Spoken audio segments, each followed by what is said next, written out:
नमस्कार मित्रों, एक सुंदर सीख देने वाली कहानी देश की सभी बेटियों को समर्पित। ट्रेन के एसी कंपार्टमेंट में मेरे सामने की सीट पर बैठी लड़की ने मुझसे पूछा, हेलो, क्या आपके पास इस मोबाइल की सिम निकालने की पिन है? उसने अपने बैग से एक फ़ोन निकाला। वह नया सिम कार्ड उसमें डालना चाहती थी, लेकिन सिम स्लॉट खोलने के लिए पिन की ज़रूरत पड़ती है जो उसके पास नहीं थी। मैंने हाँ में गर्दन हिलाई और अपने क्रॉस बैग से पिन निकालकर लड़की को दे दी। लड़की ने थैंक्स कहते हुए पिन ले ली और सिम डालकर पिन मुझे वापस कर दी। थोड़ी देर बाद वे फिर से इधर उधर ताकने लगी। मुझसे रहा नहीं गया। मैंने पूछ लिया, कोई परेशानी? वो बोली, सिम स्टार्ट नहीं हो रही है। मैंने मोबाइल मांगा, उसने दिया। मैंने उसे कहा कि सिम अभी एक्टिवेट नहीं हुई है, थोड़ी देर में हो जाएगी। एक्टिवेट होने के बाद आईडी वेरिफिकेशन होगा, उसके बाद आप इसे इस्तेमाल कर सकेंगी। लड़की ने पूछा, आईडी वेरिफिकेशन क्यों? मैंने कहा, आजकल सिम वेरिफिकेशन के बाद एक्टिव हो जाती है। जिस नाम से ये सिम उठाई गई है उसका ब्यौरा पूछा जाएगा, बता देना। लड़की बुदबुदाई, ओह। मैंने जिज्ञासा देते हुए कहा, इसमें कोई परेशानी की कोई बात नहीं। वो अपने एक हाथ से दूसरा हाथ दबाती रही मानो किसी परेशानी में हो। मैंने फिर विनम्रता से कहा, आपको कहीं कॉल करना है तो मेरा मोबाइल इस्तेमाल कर लीजिए। लड़की ने कहा, जी फिलहाल नहीं थैंक्स, लेकिन ये सिम किस नाम से खरीदी गई है मुझे नहीं पता। मैंने कहा, एक बार एक्टिवेट होने दीजिए, जिसने आपको सिम दी है उसी के नाम की होगी। उसने कहा, ओके, कोशिश करते हैं। मैंने पूछा, आपका स्टेशन कहाँ है? लड़की ने कहा, दिल्ली। और आप? लड़की ने मुझसे पूछा। मैंने कहा, दिल्ली ही जा रही हूँ, एक दिन का काम है। आप दिल्ली में रहती हैं? लड़की बोली, नहीं नहीं, दिल्ली में कोई काम नहीं, न ही मेरा घर है वहाँ। तो मैंने उत्सुकता बस पूछा। वो बोली, दरअसल ये दूसरी ट्रेन है जिसमें आज मैं हूँ और दिल्ली से तीसरी गाड़ी पकड़नी है, फिर हमेशा के लिए आज़ाद आज़ाद। लेकिन किस तरह की कैद से? फिर मुझे जिज्ञासा हुई, किस कैद में थी एक कमसीन अल्हड़ सी लड़की? लड़की बोली, उसी कैद में थी जिसमें हर लड़की होती है, जहां घर वाले कहें शादी कर लो, जब जैसा कहे वैसा करो। मैं घर से भाग चुकी हूँ। मुझे ताज्जुब हुआ, मगर अपने ताज्जुब को छिपाते हुए मैंने हंसते हुए पूछा, अकेली भाग रही है? आपके साथ कोई नज़र नहीं आ रहा? वो बोली, अकेली नहीं, साथ में है कोई। कौन? मेरे प्रश्न खत्म नहीं हो रहे थे। दिल्ली से एक और ट्रेन पकड़ूंगी, फिर अगले स्टेशन पर वो जनाब मिलेंगे और उसके बाद हम किसी को नहीं मिलेंगे। ओह, तो ये प्यार का मामला है? उसने कहा, जी। मैंने उसे बताया कि मैंने भी लव मैरिज की है। ये बात सुनकर वो खुश हुई, बोली, वाओ, कैसे, कब? लव मैरिज की बात सुनकर वे मुझसे बात करने में रुचि करने लगी। मैंने कहा, कब, कैसे, कहाँ? तो मैं बाद में बताऊंगी, पहले आप बताओ आपके घर में कौन कौन है? उसने होशियारी बरतते हुए कहा, ओ मैं आपको क्यों बताऊं? मेरे घर में कोई भी हो सकता है, मेरे पापा, भाई, बहन, या हो सकता है भाई ना हो, सिर्फ बहनें हो, या ये भी हो सकता है कि बहनें ना हो, दो चार गुस्सा करने वाले बड़े भाई हो। मतलब मैं आपका नाम भी नहीं पूछ सकता? मैंने काउंटर मारा। वो बोली, कुछ भी नाम हो सकता है, मेरा टीना, मीना, रीना, कुछ भी। बहुत बातूनी लड़की थी वो। थोड़ी इधर उधर की बातें करने के बाद उसने मुझे टॉफ़ी दी, जैसे छोटे बच्चे देते हैं क्लास में। बोली, आज मेरा बर्थडे है। मैंने उसकी हथेली से टॉफ़ी उठाते बधाई दी और पूछा, कितने साल की हो? वो बोली, 18। मतलब भागकर शादी करने की कानूनी उम्र हो गई आपकी? वो हंसी। कुछ ही देर में कॉफ़ी फ्रेंड हो चुके थे। हम दोनों जैसे बहुत पहले से जानते हो एक दूसरे को। मैंने उसे बताया कि मेरी उम्र 35 साल है, यानी 17 साल बड़ा हूँ। उसने चुटकी लेते हुए कहा, लग तो नहीं रहा। मैं मुस्कुरा दिया। मैंने उससे पूछा, तुम घर से भागकर आई हो? तुम्हारे चेहरे पर चिंता की निराशा जरा भी नहीं है। इतनी बेफिक्र मैंने पहली बार देखी। खुद की तारीफ सुनकर वो खुश हुई। बोली, मुझे उन जनाब ने, मेरे लवर ने पहले से ही समझा दिया था कि जब घर से निकलो तो बिल्कुल बिंदास रहना, घरवाले के बारे में बिल्कुल मत सोचना, बिल्कुल अपना मूड खराब मत करना, सिर्फ मेरे और हम दोनों के बारे में सोचना। और मैं वही कर रही हूँ। मैंने फिर चुटकी ली। कहा, उसने तुम्हें मुँह जैसे अनजान मुसाफिरों से दूर रहने की सलाह नहीं दी? उसने हंसकर जवाब दिया, नहीं, शायद वो भूल गया होगा। ये बताना। मैंने उसके प्रेमी की तारीफ करते हुए कहा, वैसे तुम्हारा बॉयफ्रेंड काफ़ी टैलेंट है। उसने किस तरह से तुम्हें अकेले घर से रवाना किया, नई सिम और मोबाइल दिया, 3 ट्रेन बदलवाई ताकि कोई ट्रैक ना कर सके। Very talent person. लड़की ने हामी भरी। बोली, बहुत टैलेंट है वो, उसके जैसा कोई नहीं। मैंने उसे बताया कि मेरी शादी को 10 साल हुए हैं। एक बेटी है 8 साल की और एक बेटा 1 साल का। ये देखो उनकी तस्वीर। मेरे फ़ोन पर बच्चों की तस्वीर देखकर उसके मुंह से निकल गया, सो क्यूट। मैंने उसे बताया कि ये जब पैदा हुई तब मैं कुवैत में था। एक पेट्रो कंपनी में बहुत अच्छी जॉब थी। मेरी बहुत अच्छी सैलरी थी। फिर कुछ महीनों बाद मैंने वो जॉब छोड़ दी और अपने ही कस्बे में काम करने लगा। लड़की ने पूछा, जॉब क्यों छोड़ी? मैंने कहा, बच्ची को पहली बार गोद में उठाया तो ऐसा लगा जैसे मेरी दुनिया मेरे हाथों में है। 30 दिन की छुट्टी पर घर आया था, वापस जाना था लेकिन जा न सका। इधर बच्ची का बचपन खर्च होते रहे, उधर मैं पूरी दुनिया कमा लूँ तब भी घाटे का सौदा है। मेरी 2 टके की नौकरी, बचपन उसका लाखों का। उसने पूछा, क्या बीवी बच्चों को साथ नहीं ले जा सकते थे वहाँ? मैंने वहाँ कॉफ़ी टेक्निकल मामलों से गुजरकर एक लंबे समय के बाद रख सकते हैं। उस वक्त ये मुमकिन नहीं था। मुझे दोनों में से एक को चुनना था, आलीशान रहन सहन के साथ, नौकरी या परिवार। मैंने परिवार चुना। अपनी बेटी को बड़ा होते देखने के लिए मैं कुवैत वापस गया था, लेकिन अपना इस्तीफा देकर लौट आया। लड़की ने कहा, वेरी इम्प्रेसिव। मैं मुस्कुराकर खिड़की की तरफ देखने लगा। लड़की ने पूछा, अच्छा आपने तो लव मैरिज की थी ना, फिर आप भागकर कहाँ गए?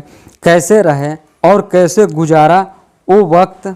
उसके हर सवाल और हर बात में मुझे महसूस हो रहा था कि ये लड़की लड़कपन के शिखर पर है, बिल्कुल नासमझ और मासूम छोटी बहन से। मैंने उसे बताया कि हमने भागकर शादी नहीं की और ये भी है कि उसके पापा ने मुझे पहली नज़र में सख्ती से रिजेक्ट कर दिया था। उन्होंने आपको रिजेक्ट क्यों किया? लड़की ने पूछा। मैंने कहा, रिजेक्ट करने का कुछ भी कारण हो सकता है। मेरी जाति, मेरा काम, घर परिवार बिल्कुल सही। लड़की ने सहमति दर्ज कराई और आगे पूछा, फिर आपने क्या किया? मैंने कहा, मैंने कुछ नहीं किया, उसके पिता ने रिजेक्ट कर दिया। वहीं से मैंने अपने बारे में अलग से सोचना शुरू कर दिया था। खुशबू ने मुझे कहा कि भाग चलते हैं। मेरी वाइफ का नाम खुशबू है। मैंने 2 टूक मना कर दिया। वे 2-4 दिन तक लगातार जोर देती रही कि भाग चलते हैं।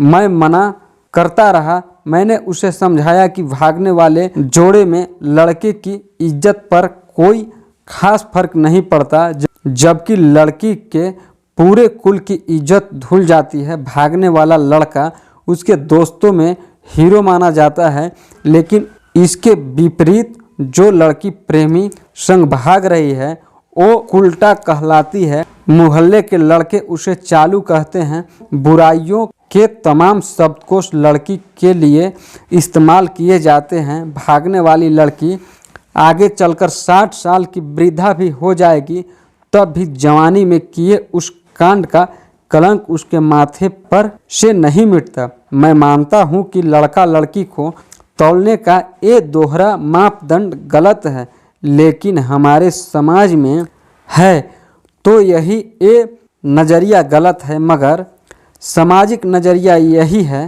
वो अपने नीचे का होंठ दांतों तले पीसने लगी। उसने पानी की बोतल का ढक्कन खोलकर एक घूंट पिया। मैंने कहा, अगर मैं उस दिन उसे भगा ले जाता, उसकी माँ तो शायद कई दिनों पानी भी ना पीती। इसीलिए मेरी हिम्मत ना हुई कि ऐसा काम करूं। मैं जिससे प्रेम करूं उसके माँ बाप मेरे माँ बाप के समान ही हैं, चाहे शादी ना हो तो ना हो। कुछ पल के लिए वे सोच में पड़ गई, लेकिन मेरे बारे में और अधिक जानना चाहती थी। उसने पूछा, फिर आपकी शादी कैसे हुई? मैंने बताया कि खुशबू की सगाई कहीं और कर दी गई थी। धीरे धीरे सब कुछ नॉर्मल होने लगा था। खुशबू और उसके मंगेतर की बातें भी होने लगी थी फ़ोन पर, लेकिन जैसे जैसे शादी नज़दीक आने लगी उन लोगों की डिमांड बढ़ने लगी। डिमांड मतलब? लड़की ने पूछा। डिमांड का एक ही मतलब होता है दहेज की डिमांड। परिवार में सबको सोने से बने तोहफे दो, दूल्हे को लग्जरी कार चाहिए, सास और ननद को नेकलेस दो, वगैरह वगैरह। बोले, हमारे यहाँ रीत है। लड़का भी इस रीत की अदायगी का पक्षधर था। वे सगाई मैंने तुड़वा डाली, इसीलिए नहीं कि सिर्फ मेरी शादी उससे हो जाए, बल्कि ऐसे लालची लोगों में खुशबू कभी खुश नहीं रह सकती, ना उसका परिवार। फिर किसी तरह घरवाले को समझा बुझाकर मैं फ्रंट पर आ गया और हमारी शादी हो गई। ये सब किस्मत की बात है। लड़की बोली, चलो अच्छा हुआ आप मिल गए, वरना वो गलत लोगों में फंस जाती। मैंने कहा, जरूरी नहीं कि माता पिता का फैसला हमेशा सही हो, और ये भी जरूरी नहीं कि प्रेमी जोड़े की पसंद सही हो। दोनों में से कोई भी गलत या सही हो सकता है। काम की बात यहाँ ये है कि कौन ज़्यादा वफादार है। लड़की ने फिर से पानी का घूंट लिया और मैंने भी। लड़की ने तर्क दिया कि हमारा फैसला गलत हो जाए तो कोई बात नहीं, उन्हें गलानी नहीं होनी चाहिए।